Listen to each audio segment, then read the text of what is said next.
আনা বাইতুত তুরাব,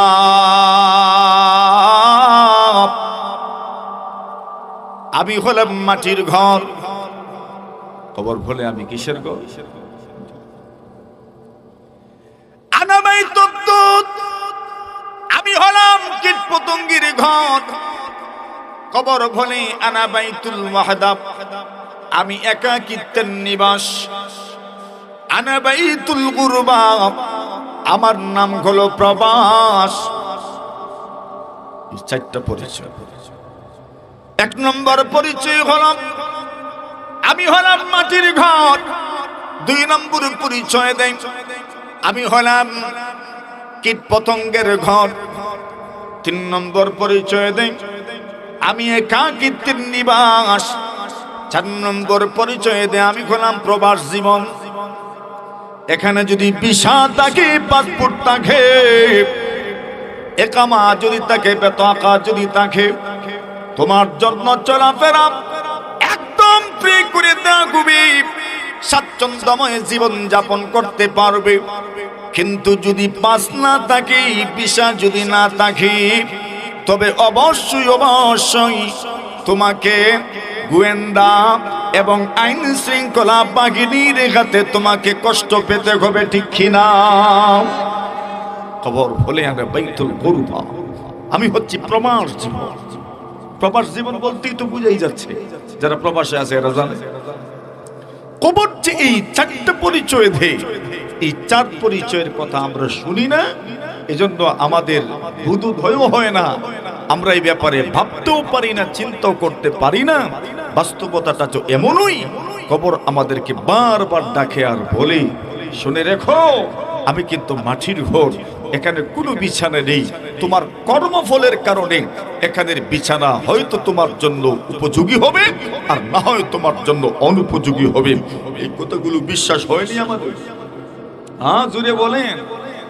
কথা তো শুনতে আমরা শুনিওই, কিন্তু বিশ্বাস হয় না। কেন হয় না? এগুলো তো অদৃশ্য বিষয়, আমরা নিজের চোখে দেখি না। কিন্তু খবর জগৎ যে একটা বাস্তব জগৎ, এই জগতের ব্যাপারে কোনো মানুষের কোনো সন্দেহ নাই, ঠিক না? শুধু বেঈমান যারা, তারাই হয়তো সন্দেহান থাকতে পারে, কিন্তু ইমানদার বলতে কোনো মানুষের সামান্য পরিমাণ সংশয় নাই, সন্দেহ নাই। এখন কবর যে এই পরিচয় দিল, এই পরিচয়ের কথাগুলো আমরা শুনি না, কিন্তু মৃত্যুর পরে যখন কবরস্থ করা হয়, ওই সময় কবর যা বলে সেই কথাগুলো আমরা শুনতে পারি। নবীজি বলেন, যখন কোন মুমিনকে কবরস্থ করা হয়, আল্লাহর হাবিব বলেন এই সময় কবর ওই লোকটাকে সম্বোধন করে বলে, আহলান সাহলাম মারহাবা। আল্লাহর বান্দাকে সম্বোধন করে বলে, আল্লাহর বলি গো, তোমাকে মারহাবা জানাইলাম, শুভেচ্ছা জানাইলাম, স্বাগতম জানাইলাম। আহলান সাহলান বলে শুভেচ্ছা স্বাগতম জানাই। আল্লাহর হাবিব বলেন, এরপরে কবর বলে, এরে আল্লাহর বান্দা, আল্লাহর জমিনের মধ্যে যারা চলাফেরা করেছে তাদের মধ্যে তুমি ছিলে আমার কাছে সবচেয়ে প্রিয় মানুষ। আজকে যখন তোমাকে আমার কাছে সুপর্দ করে দেওয়া হয়েছে, আমার মধ্যে যখন তোমাকে দাফন করে দেওয়া হলো,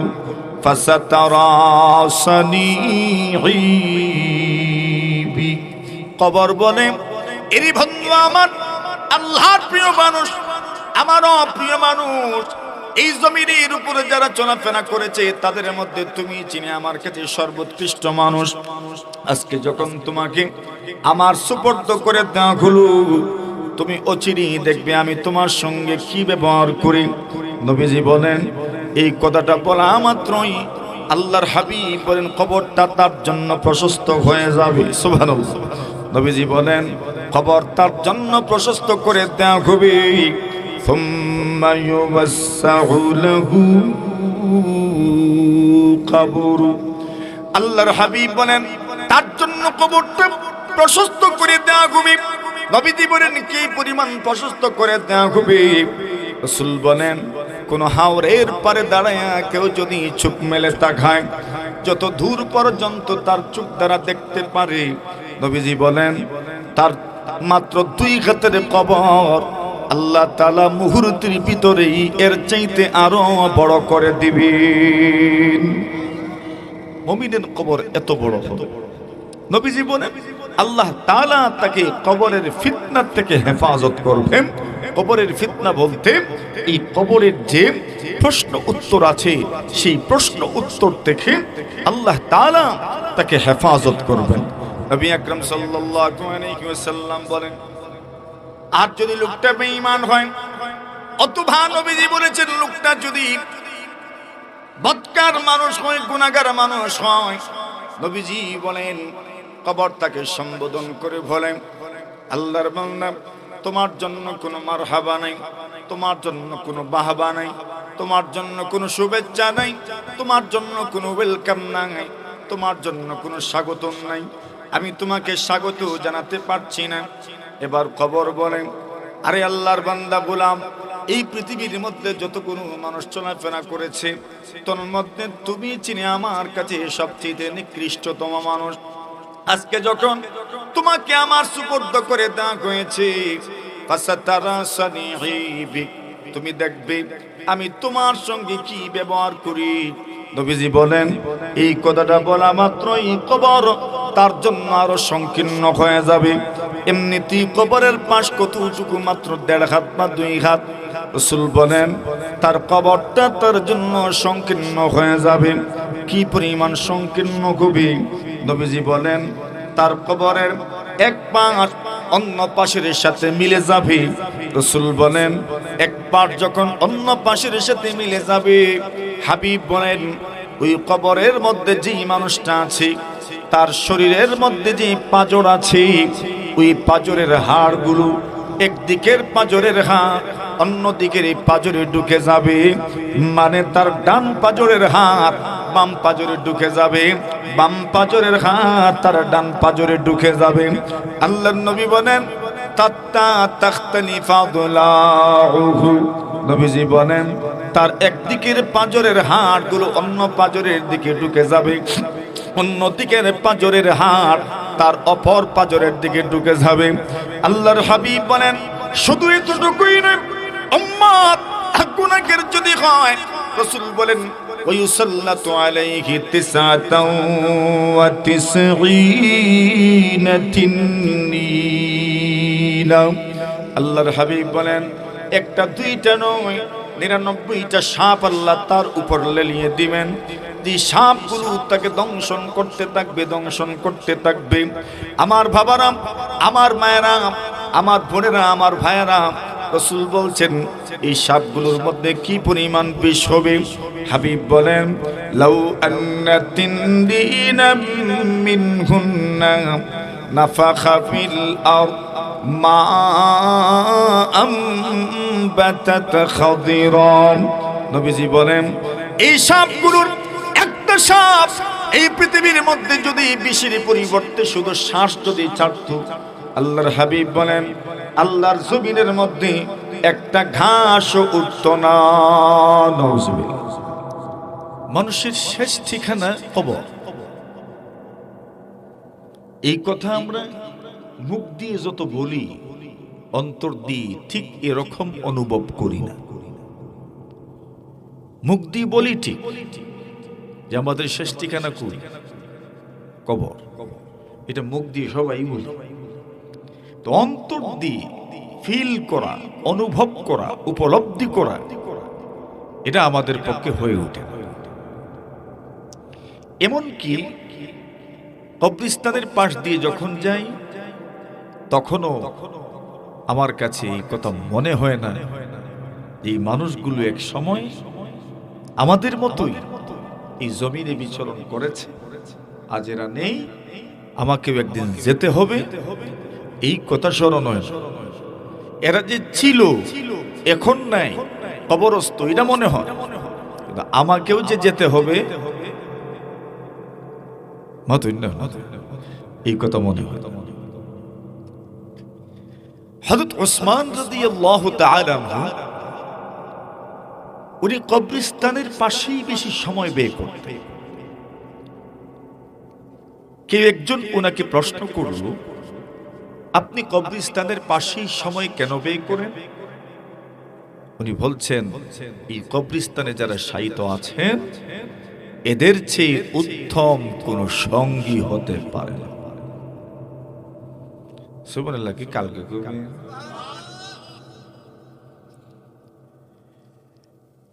আচ্ছা, এরা উত্তম সঙ্গী কেমন? উত্তম সঙ্গী তো সেই যার থেকে আপনি কোন ধরনের কষ্ট পাবেন না, সেই তো উত্তম সঙ্গী। কবরস্থ মানুষ যারা, এদের থেকে আজ পর্যন্ত কেউ কষ্ট পাইছেন? এরাই সর্বোত্তম সঙ্গী। সর্বোত্তম সঙ্গীকে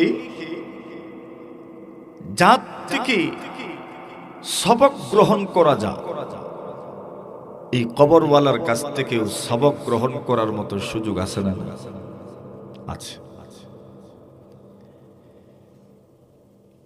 একটা আপনারা ফেসবুকে দেখবেন, একটা পাথরের উপর একটা আরবি প্রবাদ লেখা আছে এবং খুব বাস্তবতা লিখেছে এই কবরে যিনি আছেন উনি কবরস্থ হয়ে গেছেন, কিন্তু পৃথিবীর গতি এখনো ঠিক আছে। মানে কি, আমরা অনেকেই মনে করি আমি যদি দুনিয়াতে থাকি না, মনে হয় দুনিয়া অচল হয়ে যাবে, কিন্তু আপনি চলে যান, দেখবেন দুনিয়া ঠিকই চলতেই থাকে, ঠিক কিনা? আলেকজান্ডার যখন মারা গেলেন, কষ্ট হইতেছে আপনারা?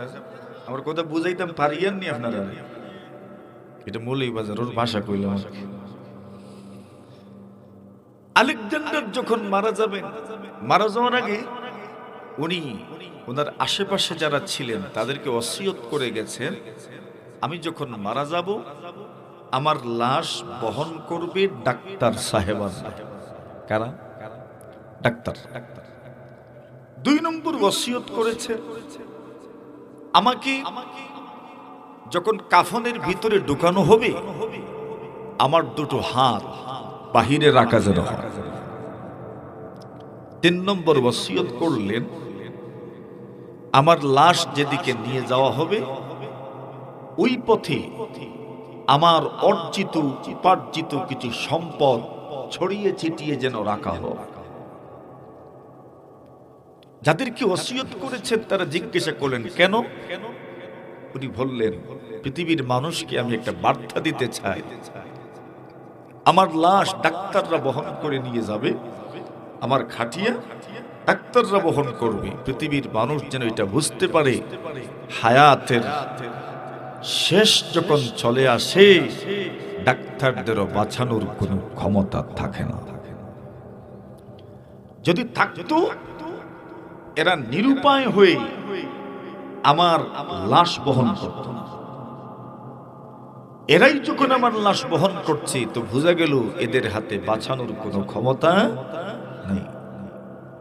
2 নম্বর, আমার 2টো হাত বাহিরে থাকবে, মানুষজন যেন দেখতে পারে কাফনের তোর পকেট নাই, ওই এরা আমার হাতও দেখবে, 2টা হাত আমার শূন্য খালি, আমি খালি হাতে বিদায় নিচ্ছি, যেমন ভাবে জন্ম নিয়েছিলাম এটা যেন মানুষ দেখে, কেন আমি ছিলাম এই পৃথিবীর ক্ষমতাধর একজন বাদশা, আমি খালি হাতে যাচ্ছি।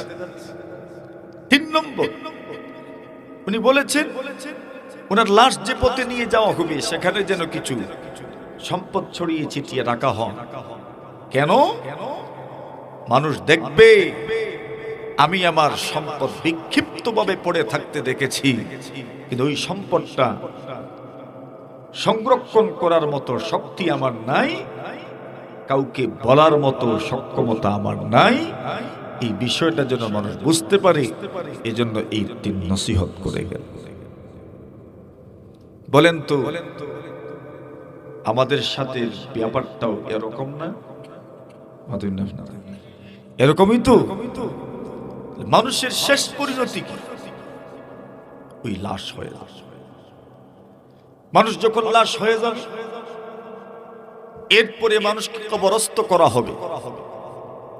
কবর মুমিনদের জন্য আল্লাহর পক্ষ থেকে ইজ্জত, সম্মান।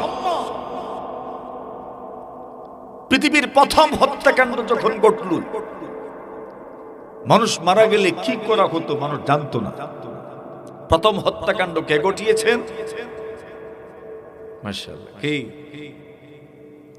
মাধুর ওয়াজ শুনতে তো কম শুনছেন, কত ওয়াজ শুনছেন জীবন। হাবিল কাবিলের ঘটনা শুনছেন না? প্রথম হত্যাকাণ্ড ঘটাইছে কেডা? কাবিলে। মারছে কারে? হাবিল। এখন মাইরা তো পড়ছে বিপদ, করবে কি এখন? দাফন যে করতে হবে এটা জানে না। আল্লাহ আকাশ থেকে কাক পাঠালেন। কাক তার স্বজাতি একজনকে মারলো, আর পা দিয়ে মাটি খুঁড়ে তার স্বজাতিকে মাটি ভিতরে ঢুকেলো, ভূগর্ভস্থ করলো, দাফন করলো। কাবিল বলে, আহারে, আমার কি ওই কাকের মতো সম্মান নাই? এই কাকের মতো বিবেক আমার নাই? এই কাকের মতো ইজ্জত আমার নাই? এই কাকের মতো বুদ্ধি আমার নাই? এক ঘটনা বলি। কয়েকটা প্রাণী একত্রিত হয়েছে, আর এই প্রাণীগুলো প্রত্যেকে যার যার ক্ষমতা। একজন নিজের ক্ষমতা প্রকাশ করছে, তো আরেকজন আরেকজনের ক্ষমতা প্রকাশ করছে। এই পাখি, আপনার পাখিগুলোর মধ্যে একটা পিপিলিকা, একটা কাক, আর একটা হাতি, আর একটা হুদহুদ। মনে আছে? হুদহুদ কোন নবীর? মাশাআল্লাহ মাশাআল্লাহ। কোন নবীর? সুলাইমান নবীর পানি মন্ত্রী। সুবহানাল্লাহ। হুদহুদ পাখি। হুদহুদ বলে, আমার ক্ষমতা কি জানো? কি? আমার ক্ষমতা হলো, আমার ইনফরমেশনে এক জাতি মুসলমান হয়ে গেছে। সাবা গোত্র মুসলমান হয়ে গেছে। পিপিলিকা বলে, আমার কৃতিত্ব হলো সুলাইমান নবীর বিশ্বজয়ী বাহিনীকে আমরা রাস্তার মধ্যে আমরা ছিলাম, আর সুলাইমান নবীর বিশ্বজয়ী বাহিনী এদিকে আসছিল। আমাদেরকে দেখে সুলাইমান নবীর এই বিশাল জয়ী বাহিনী, বিজয়ী বাহিনী রাস্তার মধ্যে থমকে দাঁড়ায় গেছে। কাক বলে, আমার কৃতিত্ব হইল আমি সমগ্র মানব জাতির উস্তাদ। কেমনে? মানুষ মারা গেলে কি করতে হবে এরা জানতো না, আমি শিখাইছি। কেটাই শিখাইছে? কাক বুঝুননি আপনারা? কাউয়া যে কাউয়া কয় আমি শিখাইছি। কিন্তু বড় দুর্ভাগ্যের ব্যাপার, মানুষ জাতি আমার ইজ্জত করে না।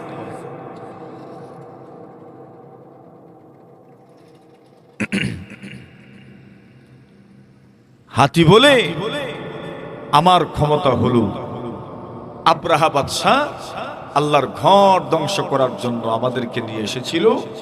আমরা অসম্মতি জানানোর কারণে আল্লাহর ঘর ধ্বংস করা হয় নাই। কথায় কথা বেড়েছে, এই জন্য বলছি, মানুষের শেষ পরিণতি হলো মৃত্যু, আর মৃত্যুর পরের জীবনটা হাসরের ময়দানে পুনরুত্থিত হওয়া পর্যন্ত এই সময়টাকে বলা হয় কবর জগৎ। কোন জগৎ? কবর জগৎ।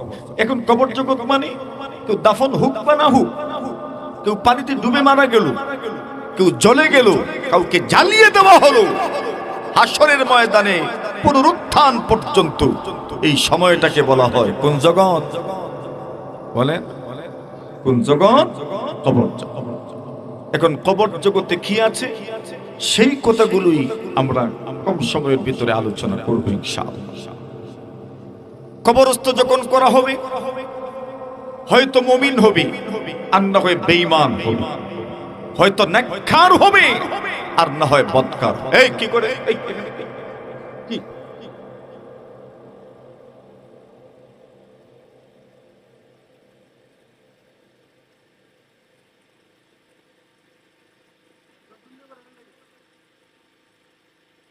ওর গলায় তো ইয়ে লটকানো আছে, সংগঠনেরই বোঝা যাচ্ছে।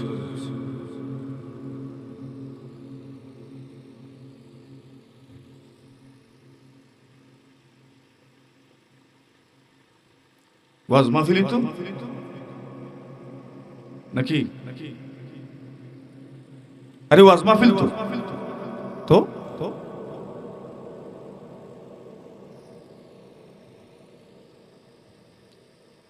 রাসূল আকরাম সাল্লাল্লাহু আলাইহি ওয়াসাল্লাম বলেন, যখন মুমিনকে কবরস্থ করা হয়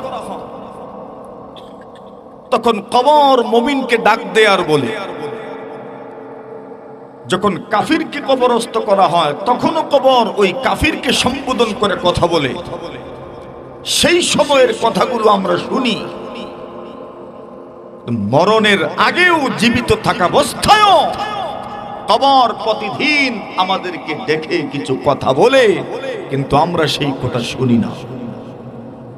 আল্লাহর নবীজি বলেন, কবর আমাদেরকে কি বলে? আনা বাইতুত তুরাব,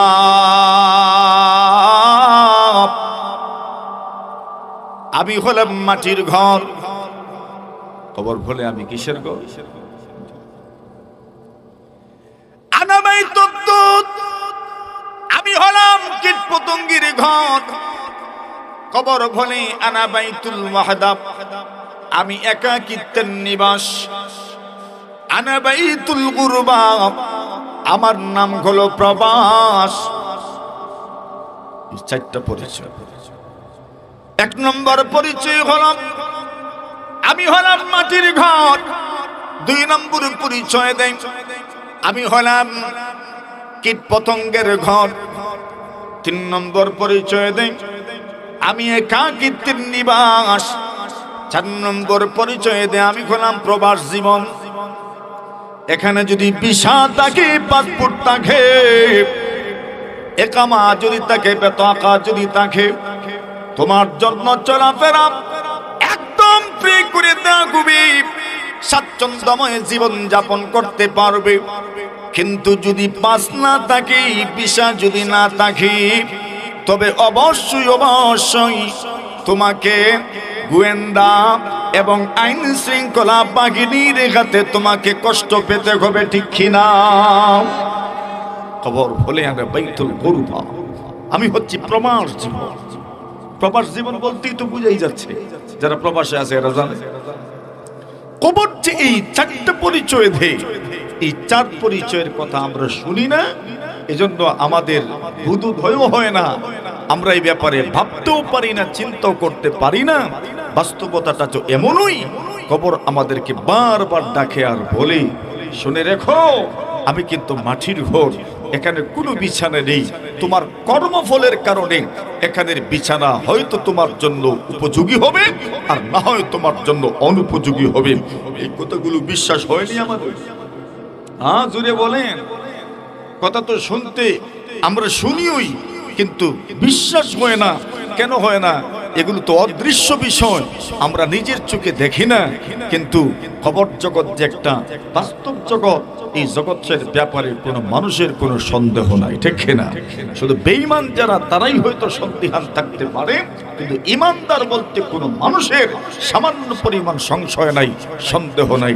এখন কবর যে এই পরিচয় দিল, এই পরিচয়ের কথাগুলো আমরা শুনি না, কিন্তু মৃত্যুর পরে যখন কবরস্থ করা হয়, ওই সময় কবর যা বলে সেই কথাগুলো আমরা শুনতে পারি। নবীজি বলেন, যখন কোন মুমিনকে কবরস্থ করা হয়, আল্লাহর হাবিব বলেন, এই সময় কবর ওই লোকটাকে সম্বোধন করে বলে, আহলান সাহলাম মারহাবা। আল্লাহর বান্দাকে সম্বোধন করে বলে, আল্লাহর বলি গো, তোমাকে মারহাবা জানাইলাম, শুভেচ্ছা জানাইলাম, স্বাগতম জানাইলাম। আহলান সাহলান বলে শুভেচ্ছা স্বাগতম জানাই। আল্লাহর হাবিব বলেন, এরপরে কবর বলে, এরে আল্লাহর বান্দা, আল্লাহর জমিনের মধ্যে যারা চলাফেরা করেছে তাদের মধ্যে তুমি ছিলে আমার কাছে সবচেয়ে প্রিয় মানুষ। আজকে যখন তোমাকে আমার কাছে সুপর্দ করে দেওয়া হয়েছে, আমার মধ্যে যখন তোমাকে দাফন করে দেওয়া হলো, ফাসাতারাসানি, কবর বলে, এরই বন্ধু আমার, আল্লাহর প্রিয় মানুষ, আমারও প্রিয় মানুষ, এই জমিনের উপরে যারা চলাফেরা করেছে তাদের মধ্যে তুমি চিনি আমার কাছে সর্বোৎকৃষ্ট মানুষ।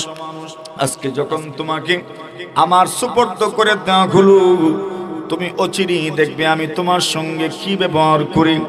নবীজি বলেন, এই কথাটা বলা মাত্রই আল্লাহর হাবিব বলেন কবরটা তার জন্য প্রশস্ত হয়ে যাবে। সুবহানাল্লাহ। নবীজি বলেন কবর তার জন্য প্রশস্ত করে দেওয়া হবে। সুম্মা ইউওয়াসসাউ লাহু কবরু, আল্লাহর হাবিব বলেন তার জন্য কবরটা প্রশস্ত করে দেওয়া হবে। নবীজি বলেন কি পরিমাণ প্রশস্ত করে দেওয়া হবে। রাসূল বলেন কোন হাওরের পারে দাঁড়ায় কেউ যদি চোখ মেলে তাকায়, যত দূর পর্যন্ত তার চোখ দ্বারা দেখতে পারে, নবীজি বলেন তার মাত্র 2 হাতের কবর আল্লাহ তাআলা মুহূর্তের ভিতরেই এর চাইতে আরো বড় করে দিবেন। মুমিনের কবর এত বড় হবে। নবীজি বলেন আল্লাহ তাআলা তাকে কবরের ফিতনা থেকে হেফাজত করবেন।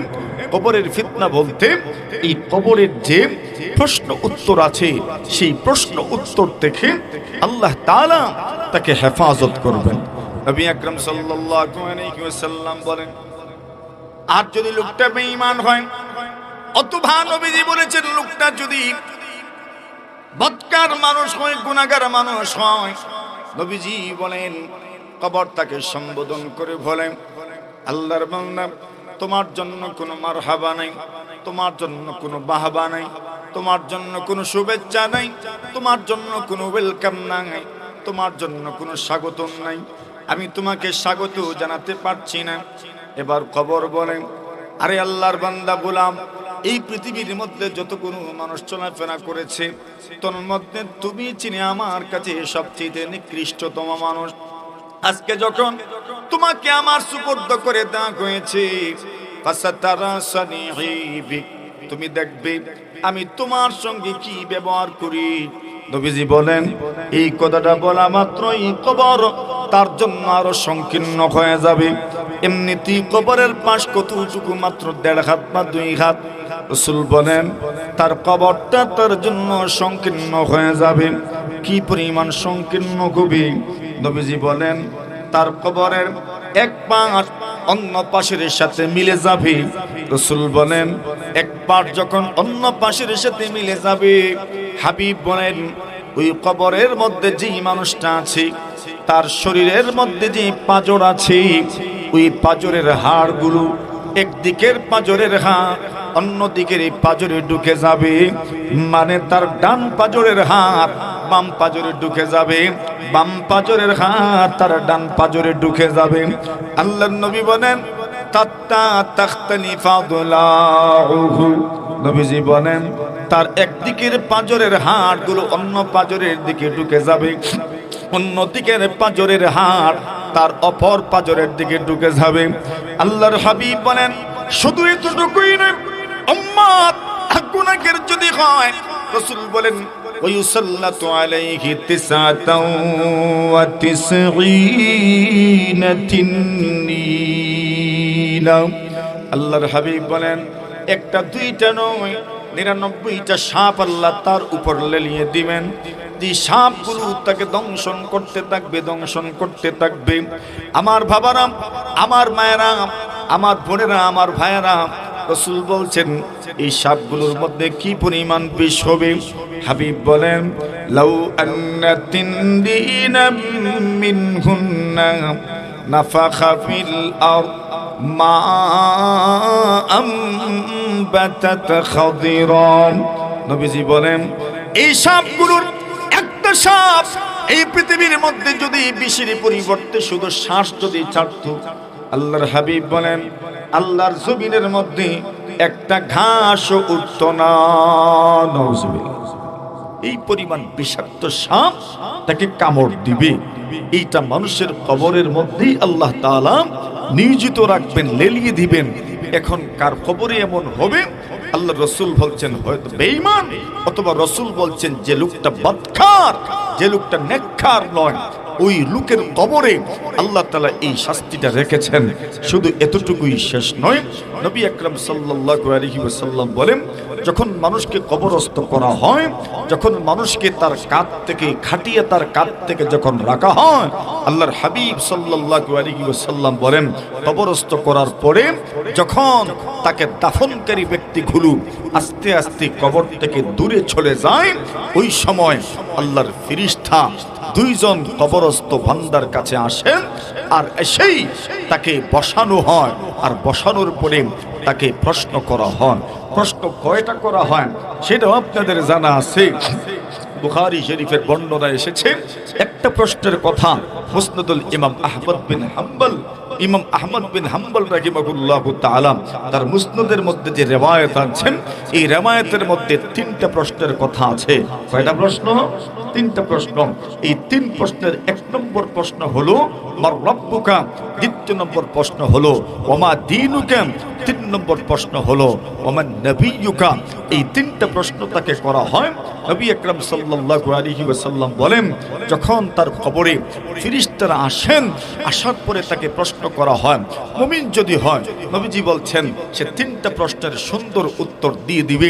খুব ভালো করে বুঝিয়েন, এই প্রশ্নগুলোর মাধ্যমেই তো বোঝা যাচ্ছে এই জগৎটা হচ্ছে কবর জগৎ। এটা ওয়েটিং রুমের মতো। কিসের মতো? ওয়েটিং রুমের মতো, ইমিগ্রেশনের মতো হচ্ছে। এখানেই আপনাকে অনেকগুলো প্রশ্ন করা হবে। যদি আপনার সব কাগজপত্র বৈধ হয়, যদি আপনার সব ডকুমেন্টস বৈধ হয়, তবে আপনার জন্য এর পরবর্তী বিষয়টা হবে অত্যন্ত সন্তোষজনক, আরামদায়ক। আর যদি আপনার কাগজপত্র বৈধ না হয়, তাহলে পরবর্তী অবস্থাটা হবে আপনার জন্য অত্যন্ত অসন্তোষজনক এবং কষ্টদায়ক। কথা বলেন ঠিক কিনা? আল্লাহ রাসূল বলছেন, যখন তাকে কয়টা প্রশ্ন করা হবে? কয়টা করা? তিনটা প্রশ্ন করা হবে। একটা প্রশ্ন হলো তোমার রবকে, দ্বিতীয় প্রশ্ন হলো তোমার দিন কি, তিন নম্বর প্রশ্ন হলো তোমার নবীকে। মুমিন বান্দা প্রশ্ন করার সাথে সাথে ঝটফট উত্তর দিয়ে ফেলবে। আল্লাহর রাসূল বলছেন, যেই মাত্র উত্তর দিবে। আচ্ছা, যদি কেউ এমবাসি ফেস করে, বিশেষ করে ইউরোপ আমেরিকার এমবাসি ফেস করে, আর যদি সব প্রশ্নের উত্তর সন্তোষজনক দিয়ে দিতে পারে, তবে এমবাসির পক্ষ থেকে রেজাল্ট শোনার জন্য সে মুখিয়ে থাকে। আর রেজাল্ট যখন হয়, ঠিক আছে, আপনাকে ভিসা দেওয়া হলো, কি তা মনে করুন খুশি লাগেনি? খুশি লাগে? লাগে মানে একবারে জনমের মতো খুশি মনে হয়। এমবেসি ফেস করেছেন, এটাও একটা এমবেসির মতো আপনি ফেস করবেন। আর এমবেসি ফেস করে আপনাকে প্রশ্নের পর প্রশ্ন করা হবে। খুব মোটা বড় সড় প্রশ্ন করা হবে না, এমন সব প্রশ্ন করা হবে যে প্রশ্নগুলো আল্লাহ আগেই ফাঁস করে দিয়েছেন। সুবহানাল্লাহ বলেন। এটা প্রশ্ন তো গোপন থাকে, কিন্তু এই প্রশ্নগুলো আগেই ফাঁস হয়ে গেছে। এই প্রশ্নের উত্তর প্রস্তুত করে যাওয়ার জন্য আপনাকে বলা হচ্ছে। রাসূলুল্লাহ বলেন, যখন সে এমনিতেই আল্লাহর ফেরেশতাকে আল্লাহ পাক আদেশ করবেন, আফরিশুহু মিনাল জান্নাহ ওয়া আলবিসুহু মিনাল জান্নাহ ওয়াফতাহু লাহু বাবান ইলাল জান্নাহ। নবীজি বলেন, আল্লাহ তাআলা বলবেন, ফেরেশতারা আমার বান্দা বান্দির জন্য জান্নাতের বিছানা বিছায়া দাও। সুবহানাল্লাহ। জান্নাতের বিছানা বিছায়া দাও। জান্নাতের বিছানা কত বড় হবে? নবীজি বলেন, ওয়া ফুরুশিম মারফুআ। এই আয়াতের ব্যাখ্যায় সাইয়্যিদ মাহমুদ আলুসি বাগদাদি রাহিমাহুল্লাহু তাআলা লিখেন, জান্নাতি বিছানাগুলো হবে 500 মাইলের দূরত্ব এত উঁচা। কত? 500 মাইল উঁচু হবে একটা বিছানা। আচ্ছা, ওই বিছানা কবরে জায়গা হবে কেমনে? বলে কবরে জায়গা হবে না। কবর তো মাত্র 3.5 হাত থাকে, কিন্তু ওই লোকের কবর তো আর 3.5 হাত না। ওই লোকের কবর যে আল্লাহ কত বড় করে দিয়েছেন, ওই লোক ছাড়া আর কেউ জানবে না। আল্লাহর রাসূল সাল্লাল্লাহু আলাইহি ওয়াসাল্লাম বলেন, আল্লাহ পাক বলবেন, ফেরেশতারা আমার বান্দার জন্য তার কবরে জান্নাতের বিছানা বিছায়া দাও। তার জন্য তার কবরে জান্নাতের বিছানা বিছানো হবে। আমি জানি না, আপনিও জানেন না আপনার পূর্বসূরীদের কবরে জান্নাতের বিছানা আছে কিনা। এই কবরস্থানে যারা শায়িত আছেন এদের কবরে জান্নাতের বিছানা আছে নাকি জাহান্নামের বিছানা আছে আমরা কেউই জানি না। অনেক ধারণা পোষণ করি আমরা যে আমাদের মুর্তেগানদের কবরে আল্লাহ তাআলা জান্নাতি বিছানা বিছাবেন, এরপর আল্লাহ আদেশ করবেন ওয়া আলবিসুহু মিনাল জান্নাহ। নবীজি বলেন, আল্লাহ তাআলা বলবেন ফেরেশতারা আমার বান্দার জন্য জান্নাতি পোশাক পরিধান করায় দাও। কেন আমার বান্দা কোনো পোশাক নিয়ে আসে নাই, শরীরের মধ্যে কাফনের কাপড় ছাড়া আর কিছু নাই। আমার বান্দা বান্দি তিনটে প্রশ্নের উত্তর দিয়েছে, এইবার সম্মানিত করো, সম্মাননা দাও। সম্মাননাটা হচ্ছে তার জন্য জান্নাতের বিছানা বিছায়া দাও, জান্নাতের পোশাক পরিধান করে দাও। এরপর ৩ নম্বর আদেশ করা হবে, পোশাক যখন জান্নাতি হয়ে গেল, বিছানাও জান্নাতি হয়ে গেল, জান্নাতের ফিল চলে এসেছে। এইবার শুধু একটু মাত্র অপেক্ষা, আমার কবর থেকে যদি জান্নাতের সুঘ্রাণ পেতে পারি, আমার কবর থেকে যদি আমি জান্নাতের সঙ্গে কানেক্টেড হয়ে যেতে পারি, এটাই আমার জীবনের জন্য অনেক বড় পাওয়া হয়ে যাবে। আল্লাহর হাবিব বলেন, আল্লাহ তাআলা বলবেন ওয়াফতাহু লাহু বাবান ইলাল জান্নাহ। ফেরেশতারা আমার বান্দা বান্দির জন্য তার কবর থেকে জান্নাতের দিকে দরজা খুলে দাও। এখন তার কবর থেকে জান্নাতের দিকে দরজা খুলে দেওয়া হবে। এটা হলো ঈমানদার নেককার মানুষের জন্য কবর জগতের অবস্থা। কিন্তু যদি কেউ 3টি প্রশ্নের উত্তর দিতে না পারে, মান রাব্বুকা প্রশ্নের উত্তর দিতে পারলো না, ওমা দীনুকা প্রশ্নের উত্তর দিতে পারলো না, ওমান নাবিয়্যুকা প্রশ্নের উত্তর দিতে পারলো না, আল্লাহ রাসূল বলছেন তার ব্যাপারে আল্লাহ আদেশ করবেন আফরিশুহু মিনান নার, জাহান্নামের বিছানা বিছাও, ওয়া আলবিসুহু মিনান নার, জাহান্নামের পোশাক পরিধান করাও। এরপর আল্লাহ 3 নম্বর আদেশ করবেন ওয়াফতাহু লাহু বাবান ইলান নার, জাহান্নামের দিকে তার কবরের দরজা তৈরি করে দাও, খুলে দাও। কবর থেকে সেই জাহান্নামের ফিল অনুভব করবে, কবর থেকে সেই জাহান্নামের কষ্ট অনুভব করবে। নবীজি বলছেন তার জন্য জাহান্নামের দিকে দরজা খুলে দেওয়া হবে। আপনি জানেন না, আমিও জানি না আমার মুর্দেগানদের কবরের সম্পর্ক জান্নাতের সাথে নাকি জাহান্নামের সাথে। আপনিও জানেন না ভাই, আমিও জানি না। কিন্তু আমাদের পূর্বসূরি যারা কবরস্থ হয়ে গেছেন তো হয়ে গেছেন, এরা তারাই জানে, আর কেউ জানতে পারে না কিছু। কবরের অবস্থা এটা কেউ কাউকে শুধু বলতে পারে, জীবন্ত থাকতে বলতে পারে, কবরে যাওয়ার পরে কেউ কাউকে জানাইতে পারে না। তবে হ্যাঁ, স্বপ্ন যুগে অনেক মানুষ কবরের অবস্থা দেখতে পারেন। কবরের এই হালতটা এখানে থাকুক, এরপরে আবার সেখানে আসবো, কিছু আলোচনা হবে ইনশাআল্লাহ। আসুন, স্বপ্ন যুগে কবরের অবস্থা যে জানানো হয়েছে, এখান থেকে মাত্র কয়েকটা কথা আমরা শোনার চেষ্টা করি। রাসূল আকরাম সাল্লাল্লাহু আলাইহি ওয়াসাল্লাম লম্বা এক হাদিস উম্মতের সামনে বর্ণনা করেছেন। সেই হাদিসটি ছিল নবীজির একটা স্বপ্নের কথা। সাহাবায়ে কেরাম বলেন, আমরা যখন ফজরের নামাজ আদায় করতাম, ফজরের নামাজ আদায়ের পরে নবীজি আমাদেরকে জিজ্ঞাসা করতেন আমরা কোনো স্বপ্ন দেখেছি কিনা। আমরা যদি কোনো স্বপ্নের কথা বলতাম, নবীজি এই স্বপ্নের ব্যাখ্যা দিতেন। আর নবীজিও কোনো স্বপ্ন দেখলে সেই স্বপ্নের কথা আমাদেরকে বলতেন, আমরা শুনতাম, নবীজি স্বপ্নের ব্যাখ্যা দিতেন। ওই দিন আমরা কোনো স্বপ্ন দেখি নাই, নবীজি নিজে স্বপ্ন দেখেছেন। নবীজি আমাদের সামনে নিজের দেখা স্বপ্নের কথা তুলে ধরলেন। আল্লাহর রাসূল সাল্লাল্লাহু আলাইহি ওয়াসাল্লাম বলেন, আমি স্বপ্নে দেখলাম 2 জন মানুষ ফেরেশতা আমার কাছে আসলেন, আর আমাকে একটা প্রশস্ত ভূখণ্ডের দিকে, একটা বাগানের মতো একটা প্রশস্ত ভূখণ্ড, একটা পবিত্র স্থান, আমাকে সেদিকে নিয়ে যাওয়া হচ্ছে। আমি সেখানে যেতে যেতে আমি প্রথমেই লক্ষ্য করলাম একজন মানুষকে আযাব দেওয়া হচ্ছে। কেমন আযাব? বলছেন একটা পাথর দিয়ে ওই লোকের মাথার মধ্যে জোরে আঘাত করা হয়, আর তার মাথা একবারে পুরোটা ছিন্ন ভিন্ন হয়ে যায়। আবার ওই পাথরটা ওই লোক হাতে নেন, হাতে নেবার আগে তার মাথাটা আবার জোড়া লেগে যায়। বুখারী শরীফের বর্ণনা।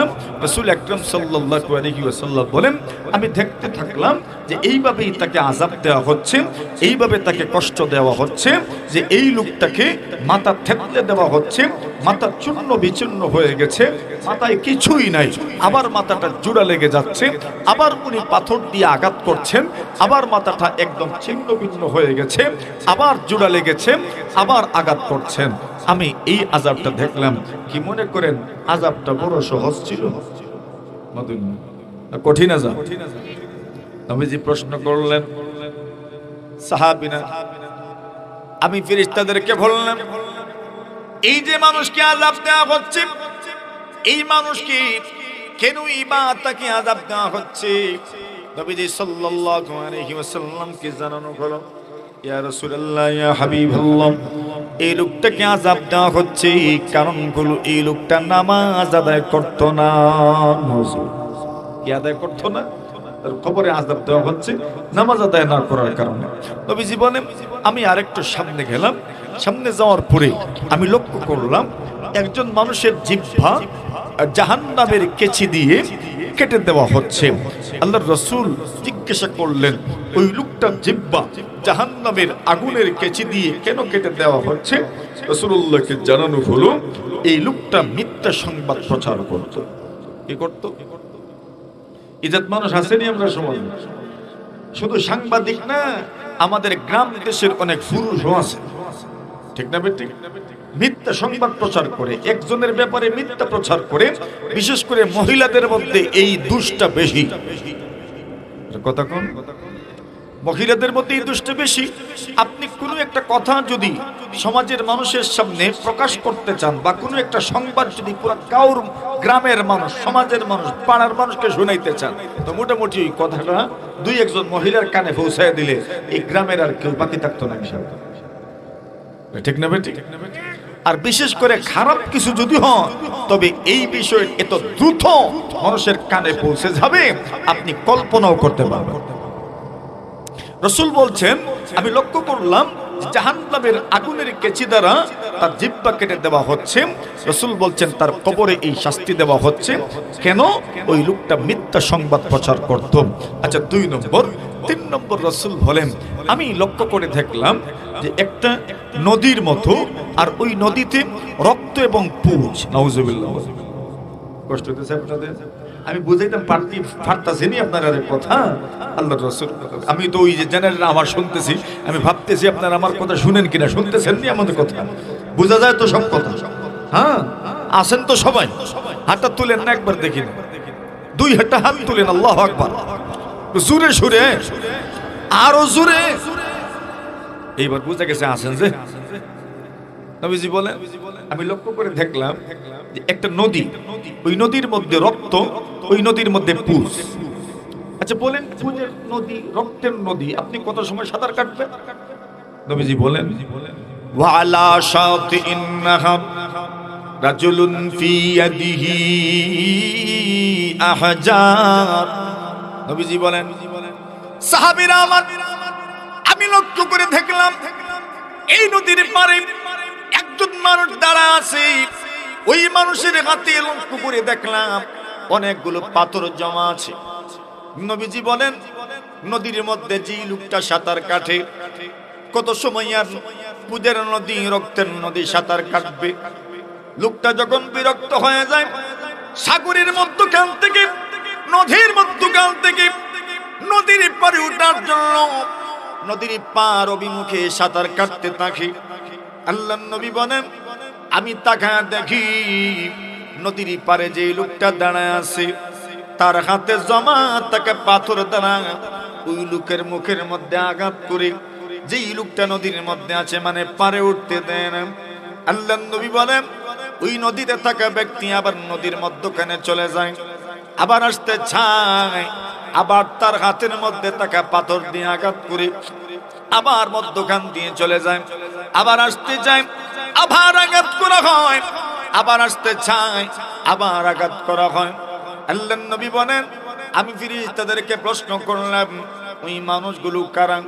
যেই মানুষগুলোকে রক্ত এবং পুজের নদীর মধ্যে সাঁতার কাটতে দেওয়া হয়, এমনকি তাদেরকে নদীর পাড়ে ব্যক্তি দেওয়া হয় না, নদীর পাড়ে তাকে ব্যক্তি তার দিকে পাথর ছুঁড়ে মারে।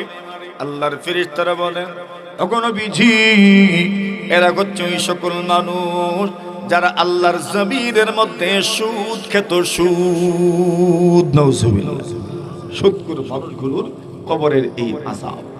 নবীজি বললেন, আমি আরেকটু সামনে গেলাম, আমি সুদের আর কিছু কইলাম না, আর কি বুঝে নিয়েন।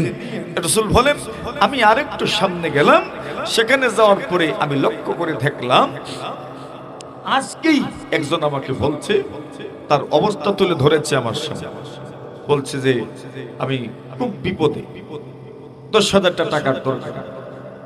কিন্তু আমি অনেকের কাছে গেছি, সুদ ছাড়া কেউ দেই না, সুদ ছাড়া কেউ দেই না। তো সব সমাজ ব্যবস্থা দিয়ে এমন না, অনেক সমাজে অনেক মানুষ আছে আলহামদুলিল্লাহ যারা গরিবের প্রতি সহানুভূতিশীল আছে, যারা ঋণ দেয়। তবে এখানে যারা ঋণ নেয় তাদের একটু সমস্যা আছে, দোষ আছে, আছে না? আছে, অনেক আছে।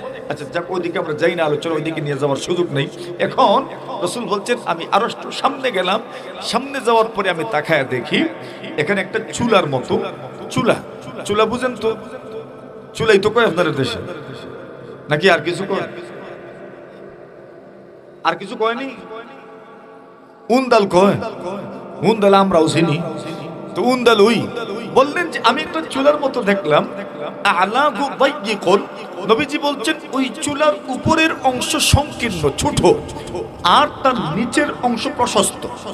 আচ্ছা এটাকে সহজে বুঝাই, বাজারে যে তন্দুর বানায়, তন্দুর রুটি, ওই চুলাটা কি উপরের অংশ কি থাকে?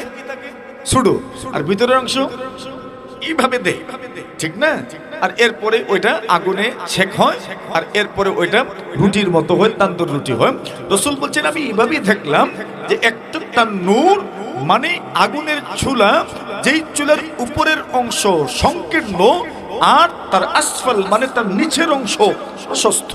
নবীজি বলেন, আমি ওই চুলার মধ্যে যখন উকি দিলাম, তাকায় দেখি ওই চুলার ভিতরে একজন পুরুষ ও নারী, অনেকজন পুরুষ ও নারী, ফাইদা রিজালুন ওয়া নিসা, ওরা, নবীজি বলছেন আমি তাকায় দেখি পুরুষ উলঙ্গ এবং নারীরাও উলঙ্গ, উলঙ্গ কিছু পুরুষ এবং উলঙ্গ কিছু নারীকে আমি এই চুলার ভিতরে দেখতে পারলাম। নবীজি বলেন, আমি জিবরাইল ফেরেশতাদেরকে প্রশ্ন করলাম, মান হাউলা, এরাই বা কারা যাদেরকে শাস্তি দেওয়া হচ্ছে? ফেরেশতারা জবাব দিলেন, এরা হচ্ছে দুনিয়ার জমিনে জিনাকারিনী নারী এবং জিনাকারী পুরুষ। আল্লাহর জমিনে যে পুরুষ ও নারী ব্যভিচারের মধ্যে লিপ্ত থাকতো, জিনা করত, সেই জিনাকারী পুরুষ এবং জিনাকারী নারী, এদেরকে দেখেছেন আপনি, আল্লাহ এদেরকে এই শাস্তিটা দিচ্ছেন। উলঙ্গ অবস্থায় আগুনের চুলার মধ্যে আল্লাহ তাআলা তাদেরকে জ্বালাচ্ছেন, প্রজ্বলিত হচ্ছে। এটা হাসর পর্যন্ত তাদেরকে এই আযাব দেওয়া হবে, আর কিসিম রকমের আযাব তাদেরকে দেওয়া হবে। এখানে 4 ধরনের গুনাহগারের কবরের আযাব সম্পর্কে জানতে পারলেন। আসেন আরেক হাদিস থেকে কবরের যে কিছু আযাব হয় সেই বিষয়টা আমরা আলোচনা করি। নবী আকরাম সাল্লাল্লাহু আলাইহি ওয়াসাল্লাম হাদিস শরীফের মধ্যে বলেন, আমি যখন মেরাজে গেলাম, মেরাজে যাওয়ার পথে অনেক কিছু আমি দেখেছি। মারারতু বিকৌমিল লাহুম আযফারুম মিন নুহাস, মেরাজের সম্পূর্ণ ঘটনা অস্বাভাবিক, ঠিক না? এক রাতের ভিতরে বাইতুল মাকদিস চলে যাবেন, মক্কা থেকে মসজিদে হারাম থেকে বাইতুল মাকদিস যাবেন এক রাতের ভিতরে। কোথায়?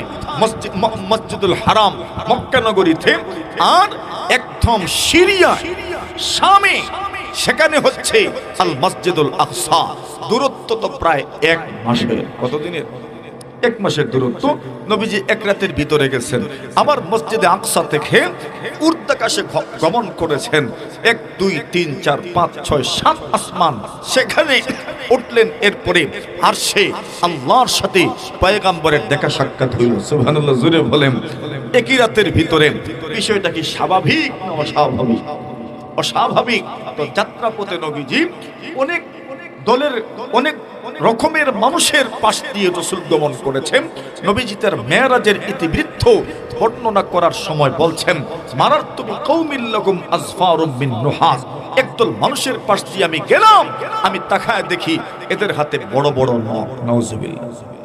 নবীজি বলেন, ইউখাম্মিশুনা বিহা বুজুহাকুম ওয়া সুদুরাকুম, নবীজি বলেন আমি তাকায় দেখি এই মানুষগুলো তাদের হাতে দেখা বড় বড় নখের মাধ্যমে তাদের চেহারার মধ্যে আঁচড় দেয়, সিনার মধ্যে বুকের মধ্যে আঁচড় দেয়। নবীজি বলেন, আমি প্রশ্ন করলাম, মান হাউলা ইয়া জিবরিল, আল্লাহর ফেরেশতা জিবরিল, ওই মানুষগুলো কারা জানতে চায় যে মানুষগুলো নিজেরাই নিজেদের ক্ষতি করছে, নিজের হাতের নখের মাধ্যমে নিজের চেহারা ছিঁড়ে খাচ্ছে, নিজের চেহারার মধ্যে চুবল মারছে, যে মানুষগুলো নিজের হাতের নখের মাধ্যমে নিজের বুকের মধ্যে আঁচড় দিচ্ছে, ওই মানুষগুলোর পরিচয় জানতে চাই। জিবরিল জবাব দিলেন, নবীজি গো, ওই মানুষগুলো কারা জানেননি? এই মানুষগুলো এমন মানুষ যে মানুষগুলো দুনিয়ার জমিনে থাকা অবস্থায় মানুষের গোশত ভক্ষণ করেছে, মানুষের গোশত খেয়েছে। ওয়ায়াকাউনা ফি আরাদিহিম, এবং মানুষের অনুপস্থিতিতে এদের দুশ্চর্চা করত, এদের গীবত করত, এদের নিন্দা করত। ওই মানুষগুলোর জন্য মহান আল্লাহ তাআলা হাসরের ময়দানে ওটা পর্যন্ত এই শাস্তি তাদের জন্য বরাদ্দ রেখেছেন। নাউজুবিল্লাহ। এখন বলেন তো, কবরের এই আযাবটা পাওয়ার মতো মানুষ কি আমাদের সমাজে নাই? যারা গীবত করে, সমালোচনা করে, পরনিন্দায় লিপ্ত থাকে, শুধু অন্যের দোষ নিয়েই তার চিন্তা ভাবনা, নিজের দোষের কোনো চিন্তাই নেই। ইজ্জত মানুষ সমাজে আছে, আসেনি আমরা, আসে না আসি, আরে আসে কি, আসে বলতে তো বোঝা যায় অন্যজন, কিন্তু আসি। অনেক মানুষ এমন আছি আমরা যাদের সময় খাটাই অন্যের দুশ্চর্চা করে। এখানে বসলেই, এক জায়গাতে বসলে শুধু অন্যের দোষ নিয়ে আলোচনা, চর্চা, কথা বলে। রাসূল বলছেন তাদের জন্যই শাস্তি। আচ্ছা, আব্দুল্লাহ ইবনে আব্বাস রাদিয়াল্লাহু তাআলা আনহু বলেন, মাররা রাসূলুল্লাহ সাল্লাল্লাহু আলাইহি ওয়াসাল্লাম, নবীজি সাল্লাল্লাহু আলাইহি ওয়াসাল্লাম কবর এক সফরে রওনা হলেন। হঠাৎ করে দেখেন দুই কবর। আল্লাহর হাবিব বলে, সাহাবীরা আমার, এই যে দুই কবর তোমরা দেখছো, এই দুই কবরওয়ালাকে তাদের কবরে আযাব দেওয়া হচ্ছে। নবীজি তো গায়েব জানেন না, আল্লাহ ওহীর মাধ্যমে রাসূলকে জানায় দিয়েছেন, এই যে কবর দেখছো, এই দুই কবরবাসীকে তাদের কবরে আযাব দেওয়া হচ্ছে। এবার বিষয়টা তো বড় কাকতালীয়, বড় আশ্চর্যজনক। নবীজি জানেন কেমনে এদেরকে কবরে আযাব দেওয়া হচ্ছে, এতটুকু যদি জানলেন তবে কেন আযাব দেওয়া হচ্ছে সেই কথাটাও তো জানার কথা। জুড়ে বলেন ঠিক কিনা? আল্লাহর হাবিব সাহাবীদেরকে বললেন, সাহাবীরা আমার, এই যে দুইজনকে কবরে আযাব দেওয়া হচ্ছে, কেন আযাব দেওয়া হচ্ছে জানুনি? একজনের কবরের দিকে ইঙ্গিত করে রাসূল বললেন, আম্মা আহাদুহুমা, এই যে দুইজনকে তাদের কবরে আযাব দেওয়া হচ্ছে, একজনের কবরে কেন আযাব দেওয়া হচ্ছে জানুনি? আম্মা আহাদুহুমা, একজনের কবরে আযাব দেওয়া হচ্ছে, ফাকানা লা ইয়াস্তানজিহু মিন বাউলিহি, নবীজি বলেন ওই লোকটাকে কবরে আযাব দেওয়া হচ্ছে কারণ হলো এই লোকটা পেশাবের ব্যাপারে বড় অসচেতন ছিল। পেশাব করার পরে পবিত্রতা অর্জন করত না, পেশাব লাগার পরে পবিত্রতা অর্জনের ব্যাপারে বড় গাফিল ছিল, শৈথিল্য পরায়ণ ছিল, বড় উদাসীন ছিল, পবিত্রতার মাসআলায় বড় উদাসীন ছিল। আল্লাহ রাসূল বলেন এই লোকের কবরে আযাব হওয়ার কারণ হচ্ছে পেশাব করার পরে পবিত্রতা অর্জন করত না। নাউজুবিল্লাহ। এখন বলেন, পেশাব করার পরে পবিত্রতা অর্জন না করার মতো মানুষ আমরা সমাজে আসেনি? এখন কবরে আযাব কেন হয়? কবরে আযাব কেন হয়? হাদিস থেকে কি বুঝলাম? যে পেশাব করার পরে যদি কেউ ঢিলা না নেয়, পেশাব করার পরে যদি কেউ পানি না নেয়, পেশাব করার পরে যদি কেউ টিস্যু ব্যবহার না করে, মানে পবিত্রতা যদি অর্জন না করে, তবে তার কবরে আযাব হয়। নবীর হাদিস থেকে আমরা বুঝতে পারলাম, জানতে পারলাম, জানছি নি আমরা। তাহলে বোঝা গেল কবরে অনেক মানুষ এমন আছে যারা তাদের জীবদ্দশায় পবিত্রতার ব্যাপারে উদাসীন ছিল, ওই মানুষদেরকে কবরে আযাব দেওয়া হয়। শুধু শুধু নিজের পেশাবের ব্যাপারে উদাসীন ছিল এমন নয়, কত মানুষ আছে যাদের গরু ছাগল আছে, এগুলোর পেশাব থেকে বাঁচার ব্যাপারেও আল্লাহর বান্দার খুব একটা আপনার সচেতনতা নাই।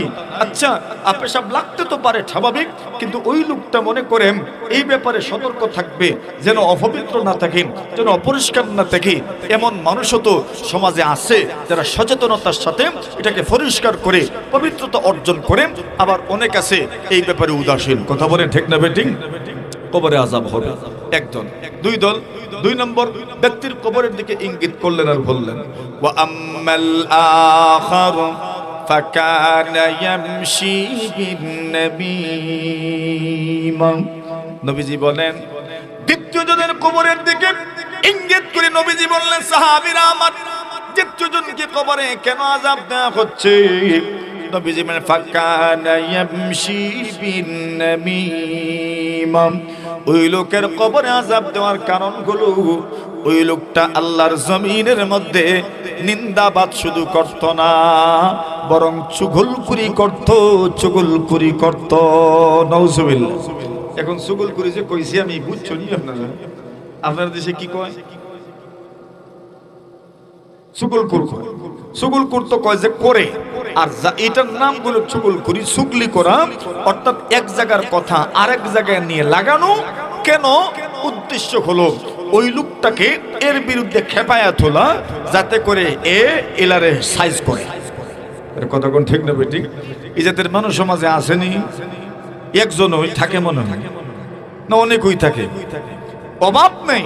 নবীজি বলছেন, যদি চুগলি করো, চুগলখুরি করো, তো চুগলখুরির কারণে, চুগলির কারণে তোমার কবরে আযাব হবে।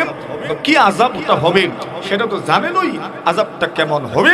তাহলে আমরা বুঝতে পারলাম, পেশাবের ব্যাপারে যদি কেউ সতর্ক না থাকে, পবিত্রতার ব্যাপারে সতর্ক না থাকলে কবরে আযাব হয়, চুগলি করলে কবরে আযাব হয়। ইবনুল কাইয়্যিম রাহিমাহুল্লাহু তাআলা লিখেন, মানুষের যত অঙ্গ প্রত্যঙ্গ আছে যার মাধ্যমে মানুষ কর্ম করে, সবগুলো অঙ্গের কর্মের কারণে যদি কর্ম খারাপ হয়, তবে তাকে কবরে আযাব দেওয়া হবে। আযাবটা কেমন হবে কিছুটা তো অনুমান আগেই করতে পেরেছি। আসেন সর্বশেষ যে কথাগুলো বলতে চাই, নবীজি বলছেন কবরের আযাবটা কেমন হবে। হাদিস শরীফের মধ্যে কত ধরনের আযাবের কথা যে এসেছে, মাত্র কয়েকটা তো আমরা বললাম, আরো একটা কথা না বললে না হয়। রাসূল আকরাম সাল্লাল্লাহু আলাইহি ওয়াসাল্লাম বলেন, কবরে যখন মানুষকে কবরস্থ করা হবে, আর এই সমস্ত গুনাহ যখন মানুষ করে কবরে যাবে, এই সমস্ত অপরাধী হয়ে যখন মানুষ কবরস্থ হবে, নবীজি বলেন ওই মানুষগুলোকে বড় বড় লোহার হাতুড়ি দিয়ে পিটানো হবে। নাউজুবিল্লাহ। ওযরিবা বিমাতারিকা মিন হাদীদ। নবীজি বলেন এই মানুষগুলোকে বড় বড় লোহার হাতুড়ি দ্বারা পিটানো হবে। আল্লাহর হাবিব বলেন, কি পরিমাণ বড় বড় হতে হবে, কি পরিমাণ শক্ত হবে, কি পরিমাণ ভয়াবহ হবে। নবীজি বলেন, লাউ যুরিবা বিখাল জাবাল লাসারা তুরাবা।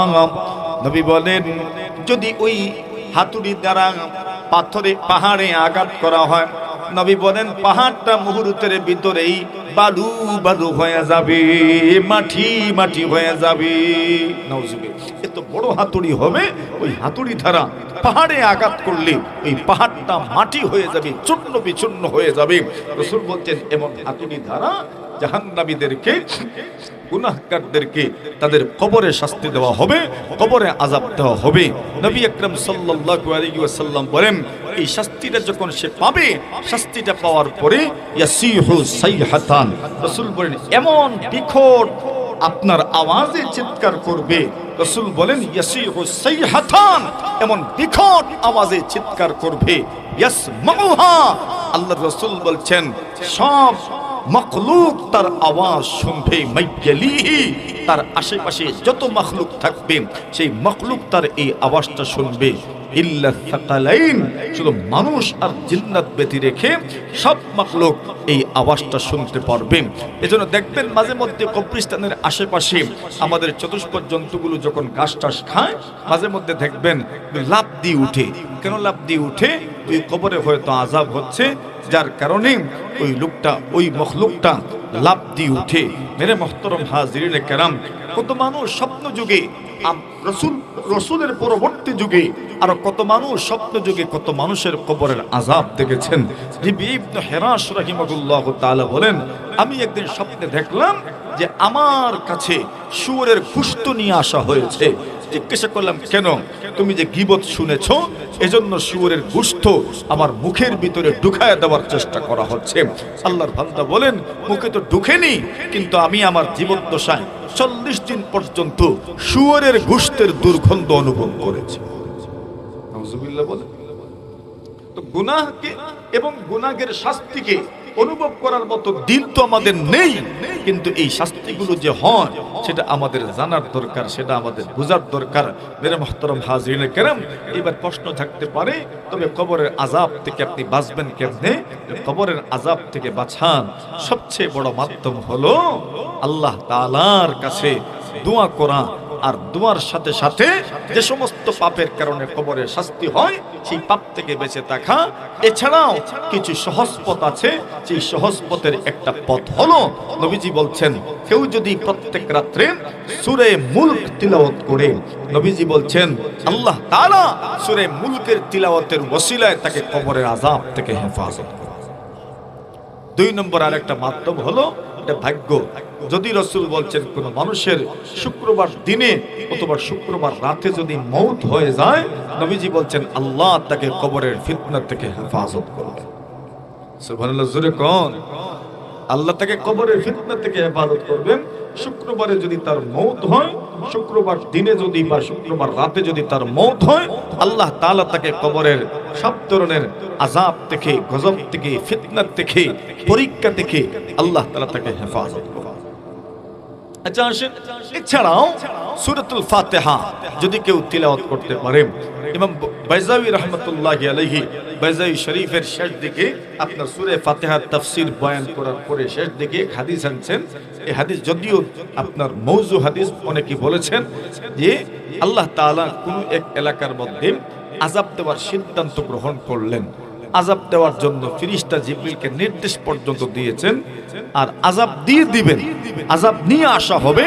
এমন সময় ওই এলাকার কোন একটা ছোট্ট ছেলে বা মেয়ে মক্তবে বা যে কোনো স্থানে সূরা ফাতিহা তেলাওয়াত করে, আর এই তিলাওয়াত আল্লাহর আরশ পর্যন্ত ধাক্কা দেয়। আল্লাহ তাআলা ফেরেশতাকে বলেন, থামেন, এই এলাকায় আযাব দিয়েন না, এই এলাকায় আমার কোরআনের সূরাতুল ফাতিহার তেলাওয়াত শুনুন। এই জন্য দিনী মাহফিল এগুলো যদি আয়োজন করে, তাহলে এই মাহফিলের ওসিলায় মুর্দেগানদের কবরের আযাব মাফ হওয়া আশা করা যায় ইনশাআল্লাহুল আজিজ। কথা আমি আর দীর্ঘায়িত করব না, আমি কথা আর বাড়াতেও চাই না। আমাদের মূল কথা যেটা ছিল যে মানুষের সর্বশেষ পরিণতি হচ্ছে কি ভাই? কবর। সর্বশেষ পরিণতি কি? কবর। আর আখিরাতের প্রথম ঘাট হচ্ছে কবর। নবীজি বলেন আল কবরু আউয়ালু মানজিলি মিন মানাজিলিল আখিরাহ। আখিরাতের ঘাটগুলোর প্রথম ঘাট হচ্ছে কবর।